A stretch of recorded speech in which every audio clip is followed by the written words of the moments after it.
شیخ چلی کے خیالی پلاؤ۔ پیارے بچوں، شیخ چلی کا نام تو آپ نے یقیناً سنا ہوگا اور اس کی کہانیاں پڑھ کر لطف اندوز بھی ہوئے ہوں گے۔ آج ہم اس کی حماقت سے بھرپور کہانی سناتے ہیں۔ کسی گاؤں میں ایک بڑھیا رہتی تھی جس کا ایک ہی بیٹا تھا جس کا نام چلی تھا۔ وہ بہت کامچور، بیوقوف، سست اور کاہل تھا۔ اسے بس ایک ہی کام آتا تھا، شہی بگارنے کا۔ جہاں چند لوگوں کو اکٹھے بیٹھے دیکھتا، ان کے قریب جا کر خود بھی بیٹھ جاتا اور انہیں گفتگو کا موقع دیے بغیر جھوٹے سچے کارنامے بیان کرنے لگتا۔ گاؤں کے لوگ اس کی اس عادت سے بہت تنگ تھے اور اس کا نام ہی شیخ چلی رکھ دیا تھا۔ وہ اپنے نام کی طرح بڑے بڑے خیالی منصوبے بناتا لیکن کسی پر عمل نہیں کرتا۔ ایک دن اس کے خیالی پلاؤ پکانے کی عادت سے چڑ کر ایک شخص نے اس سے کہا، شیخ صاحب، آپ اتنے بڑے منصوبے کیوں بناتے ہیں؟ آپ نے ایک ہفتے بعد اس دنیا سے کوچ کر جانا ہے۔ اپنی موت کا خیال کریں۔ یہ سننا تھا کہ بیوقوف شیخ چلی کو ایک ہفتے بعد اپنی موت کا یقین ہو گیا اور اس نے اس کی تیاری شروع کر دی۔ پہلے اس نے قبر کھدوائی اور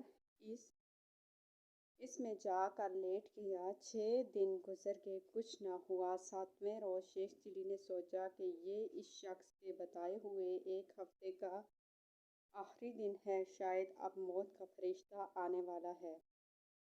یہ سوچ ہی رہا تھا کہ اس کے کانوں میں آواز پڑی، اگر کوئی اللہ کا نیک بندہ انڈے کی ٹوکری میرے گھر پہنچا دے تو میں اسے اجرت کی ایک اشرفی دوں گا۔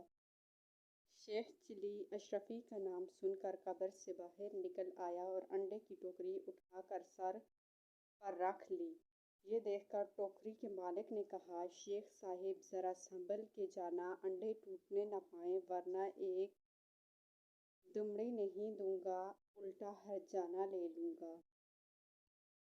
شیخ چلی بڑے غرور سے بولا، میاں صاحب میں شیخ چلی ہوں، کوئی چھوٹا موٹا شخص نہیں ہوں، پورا گاؤں مجھے جانتا ہے۔ یہ کہہ کر وہ انڈے کی ٹوکری لے کر چل پڑا اور خیالی پلاؤ پکانے کی عادت تو تھی ہی، سر پر انڈوں کی ٹوکری رکھ کر چلتے ہوئے اس کی ذہنی روح بہک گئی اور لگا خیالی پلاؤ پکانے۔ انڈے پہنچانے کی مزدوری مجھے ایک اشرفی ملے گی، بڑی رقم ہے، اس سے میں مرغی خریدوں گا، وہ انڈے دے گی، انڈے بیچ کر بکری لوں گا، جو بچے دے گی، بکری کے بچے بیچ کر گائے لوں گا، گائے دودھ دے گی، میرے بچے دودھ مانگیں گے تو میں ان سے کہوں گا، یہ لو دودھ۔ یہ کہتے ہوئے اس نے پکڑے دونوں ہاتھ ہٹا لیے، جس کی وجہ سے وہ زمین پر گر پڑا اور سارے انڈے ٹوٹ گئے۔ انڈے کے مالک نے جب یہ منظر دیکھا تو آہوں بکا کرتے ہوئے بولا، ہائے میرے انڈے! دوسری طرف شیخ چلی روتے ہوئے دہائی دے رہا تھا، ہائے میرے بچے!